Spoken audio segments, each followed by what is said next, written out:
Good morning. I'm Mark Allen with Gaper.io, and I'm here today with Patrick McKay, the COO of Runtime Verification. Good afternoon, Patrick. How you doing?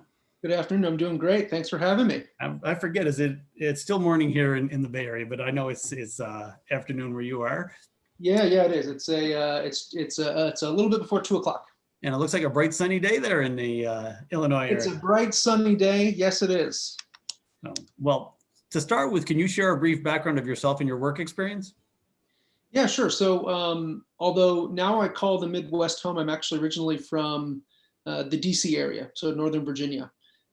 Did my undergraduate education in the district, actually studied international politics, did government contracting for a number of years. Decided that the life of an independent contractor just wasn't for me. So decided to, at that point, to transition to business. And the best way to do that was to pursue an MBA. At that point, my mom, who's originally from Chicago, the oldest of six, she had moved back to Chicago. I have an older brother who was doing his education in the city. So came to the Midwest for my MBA, came here to the University of Illinois, where all my family had gone to school, so my mom and all of her siblings, thinking that that would parlay to a job in Chicago, simply going north on Interstate 57, right? One long driveway that connects Champaign into Chicago. Lo and behold, I actually got an opportunity to intern for a German e-commerce services firm when I was a student, and did that for 2 years. And graduating, was given the opportunity to actually start a subsidiary for them here. So the focus of that subsidiary was actually building out the mobile commerce side of that business. So we built out native applications, iOS and Android, as well as hybrid applications for large European retailers. So I guess essentially extending the reach of their business into the mobile space. Did that for 5 years. We transitioned all the IP back to Germany.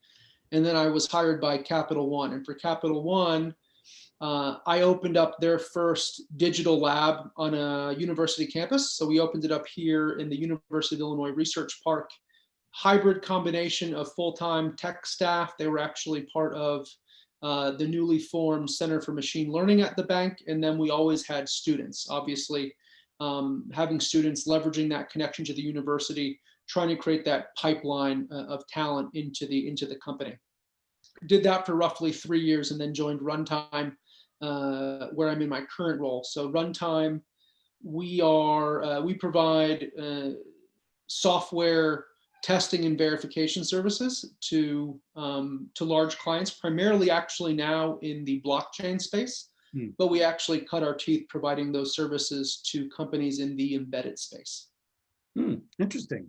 I wouldn't have guessed embedded, and I assume you have a fair number of clients then in the fintech area. Is that correct? We do. We have a fair number of clients in the fintech space, and the reason really why it was kind of serendipitous, and this happened before I joined the company, but how we actually got into the blockchain space. We were approached by a couple different folks that were building up large infrastructure projects, and they asked if we had considered applying what our specialty, which is formal verification, applying formal verification to smart contracts. Smart contracts are generally small programs, measuring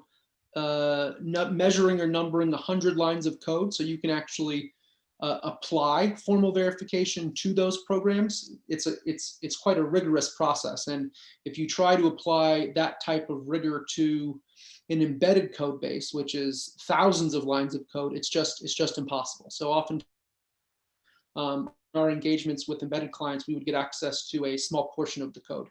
Whereas in the blockchain space, we get access to the full kit and caboodle, which then we're able to test and verify, and obviously pass along those results to the client. Interesting. So pre-COVID, what was your experience with remote employment? So pre-COVID, so we've always had some folks working remotely here in the States, and we've always had contractors working remote across the globe, primarily in Europe. So we were familiar enough in terms of how to manage and work across time zones, disparate schedules. Mhm.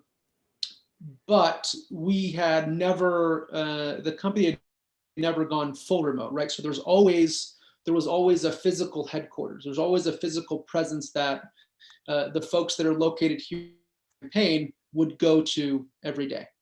Hmm. And then since COVID, what is now your experience now that I'm assuming you're all 100% remote, right? We are, so we made the decision to go remote in March. Mhm. And it's been, I think it's been a challenge, but I think we were obviously lucky the fact that we were already working with disparate teams that were located in different parts of the globe or different parts of the country and the globe. So we already had that level of experience in terms of how you collaborate when you're not in the same place. But I think one of the biggest challenges with respect to working remote is that, when you conscientiously choose Mhm. to work remote, right? When you say, okay, I'm going to carve out an office at home, I'm going to work at a co-working space, that transition is not a seamless one, right? It still takes time. Now imagine, because this is the case not just with Runtime, but I think with companies across the globe, right? Mhm. When that decision is made for you, Yep. when it's thrust upon you, it's not an easy one. And there's definitely been challenges, but I think that we have learned along the way. And I think we're definitely in a good spot now as we end 2020 and enter 2021 to deal with, the uncertainty of what that calendar looks like, right? If and when we will be able to move back into an office. Mhm. If folks are going to want to move back into the office, because I mean, I don't think we're alone here as an employer that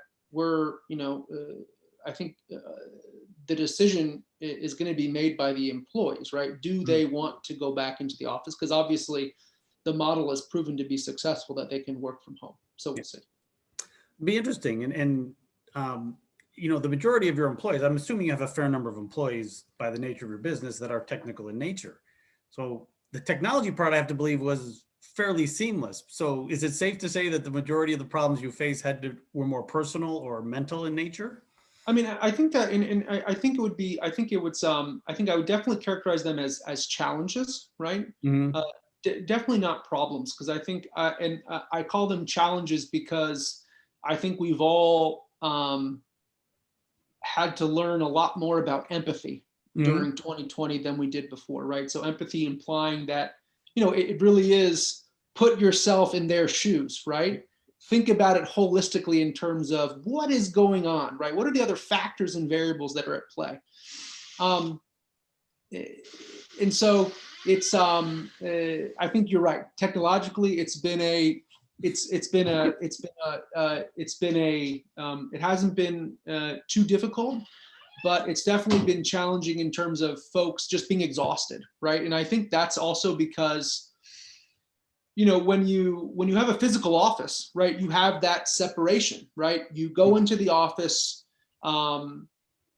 you do the work, you go home, and so there's some sort of semblance of a work-life balance or Right. separation, right? Even if you have a laptop, even if you're bringing your laptop home with you, right, you still have that separation. But when you're working from home, it's the laptop's always there. Hmm. I work out of an office that my wife and I share, and we alternate. Right around the corner is the kitchen. Right around the corner is the family room. Our three little kids are running around. Right, you don't have the same separation, so you have that kind of. I think we've all had this situation where at all hours of the night, it's like your laptop is calling out. It's saying, Hmm. "Open me up. You have more work to do." Right. So I think a lot of the challenges we've faced have definitely been about just burnout or just around burnout and exhaustion. Yeah. Definitely. Well, and it's interesting, because you talked about empathy, and what I think we've learned is like you have a spouse and 3 children, like you never can turn off, and that there are other people that live alone, and they have a whole different set of issues to deal with that you don't. And I Yeah. think we've actually gotten to know each other a little bit better during this period, and actually we have put ourselves in each other's shoes, and it's actually made for, I think, a better work environment, like unintentionally. Would you agree? I think it's made us all, and I don't mean for this to sound cliche, but it's kind of all just made us more human, right? Yeah. Kind of peeling back that armor that maybe we wear in the workplace. Mhm. Because even when we were chatting before the recording, my son came in. He said Mhm. hello. He said, "Hey, when are we going to do our reading lessons?" Like, okay, well, yeah, you're right. We have to do your reading lessons today because your education's important, and that's a role and that's a Mhm. responsibility we have. So it's definitely made us more human. And I think you're right. I think one of the results is we've probably developed deeper relationships with the people that we call colleagues, and Mhm. now they're definitely probably more than that. Yeah, and actually, my son is 30 years old, and he knows that when I'm on one of these calls, that he kind of tiptoes around. Very different dynamic there. So we've talked about what's going to happen when things go back, but what do you think remote employment will be like, when things go back to normal, and for both in general and for runtime? Well, I think in general, I remember probably starting in late spring, right? There was a lot of op-ed pieces that were written. Is this the death of the office? Mhm. And they would show pictures of just desolate downtown areas, and they Mhm. started talking about, oh, well, the global commercial real estate market is going to collapse. I don't think that's even remotely going to happen. I think that folks are, if you were working in the office before, I think a lot of those folks will probably choose to go back to the office again once it's deemed safe to do so. But there's also probably, there's definitely a percentage of people that were working in an office and now are working from home, and they're thinking, oh, this is great, right? And I hope that they have the opportunity, that it is afforded to them, that they can continue to do that they can make the best decision for themselves. I think that the fact that this that the I guess the exodus of the from the office, that it's been so prolonged, Mhm. that I think some of the questions about worker productivity, team productivity, and collaboration, I think they've probably answered themselves in the Mhm. fact that um, companies are still producing, teams are still collaborating. It's just different. Um, so I think that there will definitely be a hybrid model. A lot of the big companies, especially in the tech space, have already said that, right? There's going Mhm. to be a hybrid model where folks either work exclusively from home, or they're working in the office, or maybe they say, hey, just come in a couple times a week or a couple times a month just to have a presence. But we'll see. I think at runtime specifically, I think we will definitely have an office. Mhm. I think it'll be a smaller office. One of the results of the pandemic is that we've already renegotiated the lease we had with our landlord, and we actually downsized by half, Mm. just because we weren't necessarily using all the space pre-pandemic, and now we know that we're not going to use it moving forward, simply because I think a lot of folks are going to choose to work from home. Mhm. But we'll see. Yeah. And that's interesting. So that brings up the logical question, when your company, when runtime goes back, instead of people having dedicated workspaces, do you think it'll be more of a, hey, shared area and come in and plug in, and different groups will meet at different times? Or do you think people will still have a dedicated workspace? I think that, the model that existed or that we were using at the company, and this was largely based on employee preference, is that everyone had their own workspace, Hmm. their own office. We had that ability to offer that.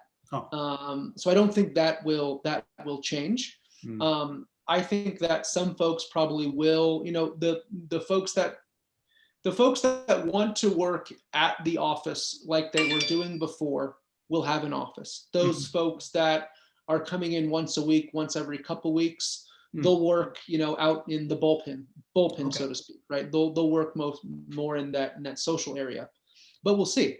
We'll see. Mhm. Yeah, you never know. So, well, hopefully we find out soon. And I think a big determining factor, whether we go back or not, it has a lot to do with schools, as you said. If the kids are home, one of the parents has to be home, right? Yeah, it's that's definitely, you talked about, some people are in different situations, right? Some people are alone, some people have a family around them. um, the access to schools and schools being open, Hmm. regardless of what decision a company will make in terms of when their office is open and when they're actually letting in people to start working. um, if the schools aren't open, that decision is likely going to be taken away from a lot of employees, because you're right, you have to stay home and take care of the family. Yes. Well, Patrick, I want to thank you for your time today. It's been enlightening. Uh, Great space to be in, blockchain testing and verification. I know there's a lot of that going on now. So good luck in the future and have a great day. Thank you for having me here today. All Thank the you. best. All right. Bye. Goodbye.